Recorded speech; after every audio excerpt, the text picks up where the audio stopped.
All right, let's talk middleweight, guys. Here seems to be a conversation that won't go away, which is who is the greatest middleweight of all time? And ESPN is largely responsible for this discussion taking place in the first time, but continuing to live because whoever was on the social media of ESPN MMA asked for the Mount Rushmore, the four greatest of all time at middleweight. Now, this was as a prelude rolling into Adesanya Whitaker Part 2. So middleweights were on display. Middleweights was the topic. What's surprising is how many people disagreed with the Mount Rushmore put out by the worldwide leader ESPN. Bisping, Cormier, both said, hey, it's Anderson Silva. There's no debate on this. Now, this is a very ongoing trend, and it's very interesting from a psychological standpoint. We see this in science all the time, right? We're taught as children that once it's science, that's the way it goes. But we learn that no, science is just opinion, and science changes constantly. And you can show that science and its beliefs change every 30 years roughly. The question becomes why and how.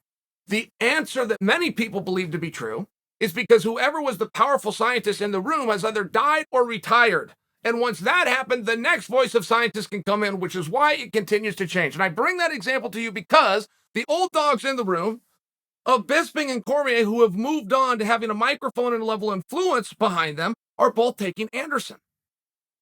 That's very hard. And I had somebody call me on it when I don't have Anderson, I have Adesanya. They said, well, Chael, you've got a rivalry with Anderson. You're not in a biased position. You'll never give Anderson any credit. And I would say, whoa, stop right there. The two guys in Bisping and Cormier who have identified you as today's scientists, they're going to give the answer out and say it to the masses, have the same past with Anderson as I do. They fought him too. The difference is they won.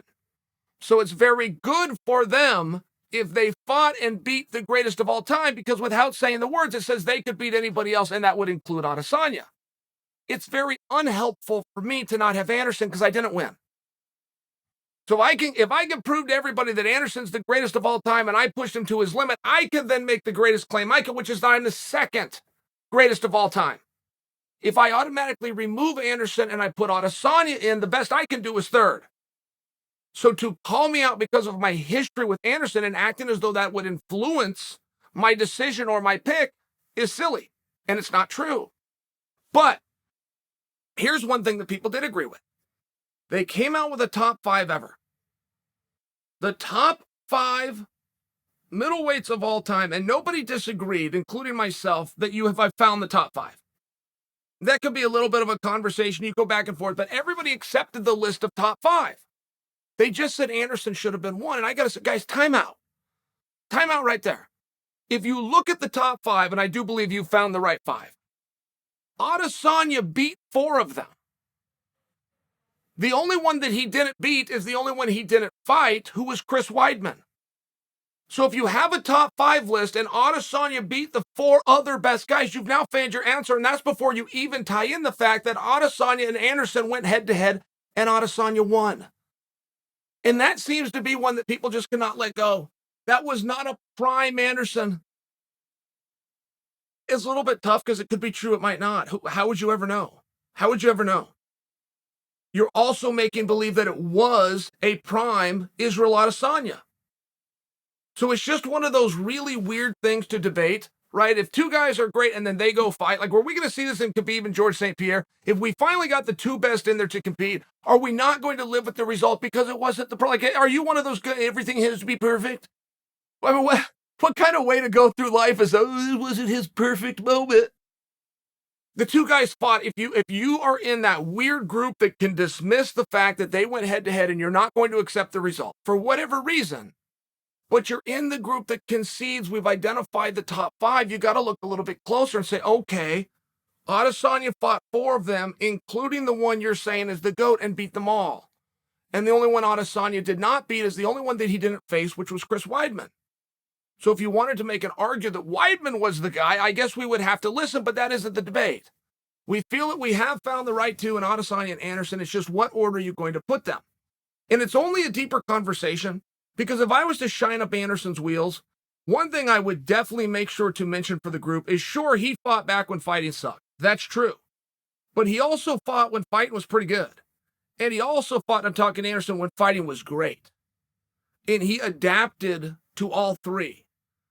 There's not very many guys that go through different eras and still remain successful. And it's not just the era and the group of the fighters with the pulse that are in their license and doing the unified rules. It's the era of the techniques. It's the era of, did you fight when there was no rounds? Okay, great. How'd you do? Now, did you fight when there were rounds? Did you fight when there was no weight classes? I bet that's an interesting story. But did you fight when it was regulated and there were weight classes? It's very different because the sport was very different.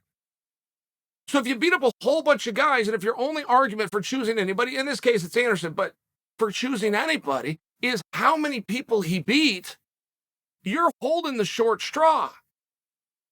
It's not how many people did you beat. That would be called a career. Who had the better career? The question is, who is the better fighter? That could be one night. You want to know one of the top middleweights ever was Luke Rockhold. Luke never defended the championship. Luke grabbed the belt, he quickly dropped it to Bisping, and off you go. So because he didn't have the career and he didn't have the defenses, he doesn't have the rings on his finger and the belts on his mantle, he gets left out of the conversation. But if you want to talk about one night, Luke on his best night, you submit anybody you want on their best night, Luke's going to be in that fight. He might win it, he's going to be in it. There was periods of time where nobody could whip him, and I'm only bringing Luke to the table as an example, that if you want to talk about who defended more, you're not having a real conversation. You're just reciting stuff that you memorized. This guy had 11, and this guy did it 13 times. But this guy had 9 finishes, and this guy only had 4. You're just reciting resumes that you happen to have memorized. That isn't a debate. The resume and what happened and the wins and the losses, those are official. And just because you have them memorized doesn't arm you better for the conversation. You have to take a little bit deeper look, which is, who did you beat? If you beat 12 bums and another guy beat 4 studs, that's very different. And if you do look at the top 5 that was established by the worldwide leader of ESPN, nobody is debating that list. Of the top 5, Anderson did not beat any of the other 4. Of the top 5, Adesanya beat 4 of them, one he never competed with, and the other was Anderson himself. There is no jury in the world, no disinterested third party anywhere in the world that would look at that data and come to any other conclusion. And many people are saying, no, Adesanya still got work to do. He's still got fights to win. He's still got money to make. He's still got arenas to sell out. Again, you're talking about career. I would rather have the career than be the fighter. That's me. So we're not arguing against Anderson here. I'd rather have what Anderson had. If you could tell me, Chael, you're going to be the best, but you're only going to beat 2 guys. You're only going to show the world this twice. But my God, it's going to be the 2 most amazing performances ever. Or Chael, you're not going to be the best, but I'm going to give you 12 wins in a row spread over 9 years. You're going to be the face for Nike. You're going to be Burger King. You're going to have all of these wonderful sponsors. LeBron and Drake and a whole bunch of other nerds are going to come out, and they're going to shake your hand after the fight and hope that they can get a cameo in the tough guy business. It's one of those things. I'll take that deal every day.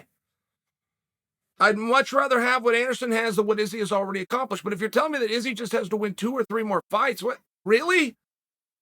That seems a little bit strange. What if we say he's going to win 2 or 3 more fights, but he doesn't get any better? Aren't we discussing who's better, who is the best of all time? Or are we discussing careers? Because the debate of who's the best is a very philosophical one, and you're welcome to go back and forth. You can come with all the different possible integers as to why Batman could beat Superman, and we're all going to have to listen. If you're stating resumes, you just memorized a couple of lines. And in all fairness, it's rather unsophisticated.